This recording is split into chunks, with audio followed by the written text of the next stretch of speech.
ಬರೀ ಬೆಂಗಳೂರಿನಲ್ಲಿರುವಂತಹ ವಿಕ್ಟೋರಿಯಾ ಆಸ್ಪತ್ರೆ ಮಾತ್ರ ಸೋರ್ತಾ ಇಲ್ಲ. ಉದ್ಘಾಟನೆಯೇ ಆಗದೇ ಇರುವಂತಹ ಮಾರ್ಕೆಟ್ನ ಮಳಿಗೆಗಳು ಕೂಡ ಸೋರುವಂತಹ ಪರಿಸ್ಥಿತಿ ಬೆಂಗಳೂರಿನಲ್ಲಿ ನಿರ್ಮಾಣವಾಗಿದೆ. ಬನ್ನಿ ಕುರಿತಂತೆ ಒಂದು ವರದಿ ಇದೆ, ನೋಡ್ಕೊಂಡು ಬರೋಣ. ಉದ್ಘಾಟನೆಗೂ ಮುನ್ನವೇ ಸೋರುತ್ತಿದೆ ಪಾಲಿಕೆ ಬಜಾರ್. ವಿಜಯನಗರದಲ್ಲಿ 7 ವರ್ಷಗಳಿಂದ ಮುಗಿದಿಲ್ಲ ಕಾಮಗಾರಿ. 2017ರಲ್ಲಿ ವಿಜಯನಗರ ಮೇನ್ ರೋಡ್ನಲ್ಲಿ ಬೀದಿ ಬದಿಯ ವ್ಯಾಪಾರಿಗಳಿಗಾಗಿ ಸುಮಾರು 10 ಕೋಟಿ ರೂಪಾಯಿ ವೆಚ್ಚದಲ್ಲಿ ಅಂಡರ್ಗ್ರೌಂಡ್ ಮಾರ್ಕೆಟ್ ಕಾಮಗಾರಿ ಆರಂಭ ಮಾಡಲಾಯಿತು. ಆದರೆ ಸುಮಾರು 7 ವರ್ಷಗಳಿಂದ ಕಾಮಗಾರಿ ನಡೀತಾನೆ ಇದೆ, ಇನ್ನೂ ಪೂರ್ಣವಾಗಿಲ್ಲ. ಈ ತಿಂಗಳು ಬರೋ ತಿಂಗಳು ಓಪನ್ ಮಾಡಲಾಗುತ್ತೆ ಅನ್ನೋ ಮಾತುಗಳು ಕೇಳಿ ಬರ್ತಾ ಇದೆ. ಆದರೆ ಈ ಮಾರುಕಟ್ಟೆ ಕಟ್ಟಡ ಇನ್ನೂ ಓಪನ್ ಆಗಿಲ್ಲ. ಆಗಲೇ ಸಿಲಿಕಾನ್ ಸಿಟಿಯ ಮಳಿಗೆಯ ಗೋಡೆಗಳು ನೀರು ಕುಡಿತಾ ಇದ್ದು, ಕಳಪೆ ಕಾಮಗಾರಿ ಅನ್ನೋದು ಮೇಲ್ನೋಟಕ್ಕೆ ಕಂಡು ಬಂದಿದೆ. ಮೊದಲೇ ಅಂಡರ್ಗ್ರೌಂಡ್ನಲ್ಲಿ ಮಾಡಿರುವಂತಹ ಮಾರುಕಟ್ಟೆ, ಇನ್ನು ಇಲ್ಲಿ ವ್ಯಾಪಾರನೇ ಶುರುವಾಗಿಲ್ಲ. ಮಳೆಗೆ ನೀರು ಸೋರ್ತಾ ಇದ್ದು ಮುಂದೇನನ್ನೋ ಭಯ ಶುರುವಾಗಿದೆ. ಹೇಗಿದೆ ಅಲ್ಲಿನ ಪರಿಸ್ಥಿತಿ ಅಂತ ನಮ್ಮ ಪ್ರತಿನಿಧಿ ತೋರಿಸಿದ್ದಾರೆ, ನೋಡ್ಕೊಂಡು ಬರೋಣ ಬನ್ನಿ.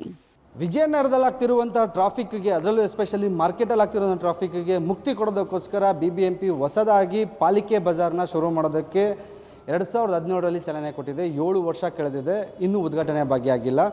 ಉದ್ಘಾಟನೆ ಭಾಗ್ಯ ಆಗದೇ ಇರುವಂತಹ ಪಾಲಿಕೆ ಬಜಾರ್ನ ಸ್ಥಿತಿ ಯಾವ ರೀತಿ ಇದೆ ಅಂತ ತೋರಿಸುವಂಥ ಪ್ರಯತ್ನ ಮಾಡ್ತಿದ್ದೀವಿ.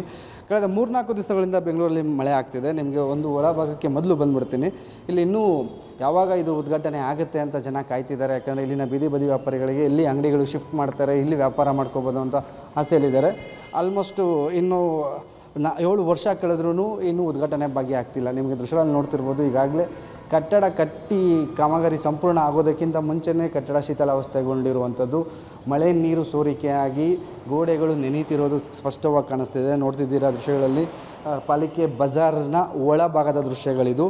ಪಾಲಿಕೆ ಬಜಾರ್ನಲ್ಲಿ ಯಾವ ರೀತಿ ಗೋಡೆಗಳು ನೀರು ತುಂಬುತ್ತಿದೆ ಅಂತ, ಅಂದರೆ ಎಷ್ಟರ ಮಟ್ಟಿಗೆ ಇಲ್ಲಿ ಕಾಮಗಾರಿ ಆಗಿದೆ ಅನ್ನೋದು ಇಲ್ಲಿ ಎದ್ದು ಕಾಣಿಸ್ತಿದೆ. ತುಂಬ ಅದ್ಭುತವಾದಂತಹ ಕಟ್ಟಡವನ್ನು ಕಟ್ಟೋದಕ್ಕೆ BBMP ಮುಂದಾಗಿತ್ತು. ಈಗ ನೋಡ್ತಿದ್ದೀರಾ, ಒಂದು ಕಟ್ಟಡದ ಮಳಿಗೆಗಳ ಒಳಭಾಗದಲ್ಲಿ ನೀರು ಯಾವ ರೀತಿ ಗೋಡೆಗಳಿಗೆ ಇಳಿದಿದೆ ಅನ್ನೋದು ಇಲ್ಲಿ ಸ್ಪಷ್ಟವಾಗಿ ಕಾಣಿಸ್ತಿರುವಂಥದ್ದು. ಅಂದರೆ ಈ ರೀತಿಯ ಕಾಮಗಾರಿ ಮಾಡೋದ್ರಿಂದ, ಇದು ಬೇರೆ ಅಂಡರ್ಗ್ರೌಂಡಲ್ಲಿ ಮಾಡಿರುವಂಥ ಕಾಮಗಾರಿ, ಯಾವಾಗ ಏನು ಅನಾಹುತ ಆಗುತ್ತೆ ಅಂತ ಗೊತ್ತಿಲ್ಲ. ಇನ್ನೂ ಕಾಮಗಾರಿ ಕಂಪ್ಲೀಟ್ ಆಗಿಲ್ಲ. ಜೊತೆಗೆ ಅಂಗಡಿ ಮಳಿಗೆಗಳಿಗೂ ಅವಕಾಶ ಇನ್ನೂ ಓಪನ್ ಆಗಿಲ್ಲ. ಯಾವಾಗ ಓಪನ್ ಆಗುತ್ತೆ ಅಂತ ಸಹ ಬೀದಿ ಬದಿ ವ್ಯಾಪಾರಿಗಳು ಕಾಯ್ತಿದ್ದಾರೆ. ಒಂದೊಂದು ಮಳಿಗೆಯಲ್ಲೂ ಈ ರೀತಿ ಈಗ ಕಳೆದ 3-4 ದಿನದಿಂದ ಬೆಂಗಳೂರಲ್ಲಿ ಆಗ್ತಿರುವಂಥ ಮಳೆಗೆ, ಏಕೆಂದರೆ ಇದು ಅಂಡರ್ಗ್ರೌಂಡಲ್ಲಿರೋದ್ರಿಂದ ಗೋಡೆಗೆ ನೀರು ಇಳಿತಿರೋದು ಕಾಣಿಸ್ತಿದೆ. ವಾಟರ್ ಪ್ರೂಫಿಂಗ್ ಅಂತ ಮಾಡಬೇಕು, ಅದನ್ನು ಮಾಡದೇ ಇರೋದು ಇಲ್ಲಿ ಸ್ಪಷ್ಟವಾಗಿ ಗೊತ್ತಾಗ್ತಿರುವಂಥದ್ದು. ಈ ಅತಿ ಶೀಘ್ರದಲ್ಲೇ ಈ ಕಟ್ಟಡದ ಉದ್ಘಾಟನೆ ಕೂಡ ಮಾಡೋದಕ್ಕೆ BBMP ಪ್ಲ್ಯಾನ್ ಕೂಡ ಮಾಡ್ಕೋತಿದೆ. ಆದರೆ ಈ ಕಾಮಗಾರಿ ಎಷ್ಟರ ಮಟ್ಟಿಗೆ ಸಕ್ಸಸ್ ಆಗಿದೆ ಅನ್ನೋದು, ಇನ್ನು ಉದ್ಘಾಟನೆ ಆಗೋದಕ್ಕಿಂತ ಮುಂಚೆನೇ ಈ ರೀತಿ ಪರಿಸ್ಥಿತಿ ಆಯಿತು ಅಂದರೆ ಮುಂದೆ ಇದು ಯಾವ ರೀತಿ ಪರಿಸ್ಥಿತಿ ಇರುತ್ತೆ ಅನ್ನೋದು ಊಹಿಸ್ಕೊಳ್ಳೋದಕ್ಕೂ ಸಾಧ್ಯ ಆಗ್ತಿಲ್ಲ. ನೀರು ಯಾಕೆ ಅಂಡರ್ಗ್ರೌಂಡಲ್ಲಿ ನೀರು ಬಂದು ನಿಂತ್ಕೊಂಡಿರೋದು, ಗೋಡೆಗಳು ಎಷ್ಟರ ಮಟ್ಟಿಗೆ ಇಲ್ಲಿ ನೀರು ಇಳಿದಿದೆ ಅನ್ನೋದು, ಅಂದರೆ ಮಳೆ ಬಂದಾಗ ಏನು ನಿಮಗೆ ಇಲ್ಲಿ ಹಸಿ ಕಾಣಿಸ್ತಿದೆ, ಇದು ಸ್ಯಾಂಪಲ್. ಇನ್ನು ಉದ್ಘಾಟನೆ ಆಗೋಕ್ಕಿಂತ ಮುಂಚೆನೇ ಈ ರೀತಿ ಗೋಡೆಯಲ್ಲಿ ನೀರು ಇಳಿತಿದೆ. ಇಲ್ಲಿ ಯಾರೋ ಬಂದು ಗ್ರೌಂಡಿಂಗ್ ಆಗಿದೆ ಅನ್ನೋದನ್ನು ಬರೆದು ಹೋಗಿದ್ದಾರೆ. ನಿಮಗೆ ದೃಶ್ಯಗಳಲ್ಲಿ ನೋಡಿಸ್ಬೋದು, ಗ್ರೌಂಡಿಂಗ್ ಸಮಸ್ಯೆ ಆಗ್ತಿದೆ ಅಂತಲೂ ಬರೆದಿರೋ ಯಾರೋ ಏನೋ ಬರೆದು ಹೋಗಿದ್ದಾರೆ. ಆದರೆ ಗೋಡೆಗಳು ಎಷ್ಟರ ಮಟ್ಟಿಗೆ ಇವರು ಸೇಫ್ಟಿ ಮಾಡಿದ್ದಾರೆ ನೋಡಿ. ಇನ್ನು ಉದ್ಘಾಟನೆ ಆಗದೇ ಇರುವಂತಹ ಕಟ್ಟಡದ ಪರಿಸ್ಥಿತಿ ಇದು. BBMP ಕಳಪೆ ಕಾಮಗಾರಿಗೆ ಮತ್ತೊಂದು ಕೈಗನ್ನಡಿ. ಈ ರೀತಿಯ ಕೆಟ್ಟ ಪರಿಸ್ಥಿತಿಯಲ್ಲಿ ಇವರು ಕಾಮಗಾರಿಗಳನ್ನ ಮಾಡಿದ್ದಾರೆ. ಇದು ಪಾಲಿಕೆ ಬಜಾರ್ನ ಉದ್ಘಾಟನೆಗೊಳ್ಳೋದಕ್ಕಿಂತ ಮುಂಚೆ ಕಾಣಿಸ್ತಿರುವಂಥ ದೃಶ್ಯಗಳು. ಇದಕ್ಕೆ ಈಗ BBMP ಏನು ಉತ್ತರ ಕೊಡುತ್ತೆ ಕಾದು ನೋಡಬೇಕು. ಇನ್ನು ಇಲ್ಲಿ ಟೆಂಡರ್ ಪಡೆದಿರುವ ಇಂಜಿನಿಯರ್ ಅಂತ ಹೇಳ್ಕೊಂಡು ಬಂದಂತಹ ವ್ಯಕ್ತಿ ಇನ್ನೂ ಕೆಲಸ ಮುಗ್ದಿಲ್ಲ, ಇದು ಕಳಪೆ ಕಾಮಗಾರಿ ಅಲ್ಲ, ಅಲ್ಲಲ್ಲಿ ನೀರು ಸೋರ್ತಾ ಇದೆ, ವಾಟರ್ ಪ್ರೂಫಿಂಗ್ ಮಾಡ್ತಾ ಇದೀವಿ ಅಂತ ಕಳಪೆ ಕಾಮಗಾರಿಯನ್ನ ಮುಚ್ಚಿಡೋ ಪ್ರಯತ್ನ ಮಾಡ್ತಿದ್ದಾರೆ ನೋಡಿ.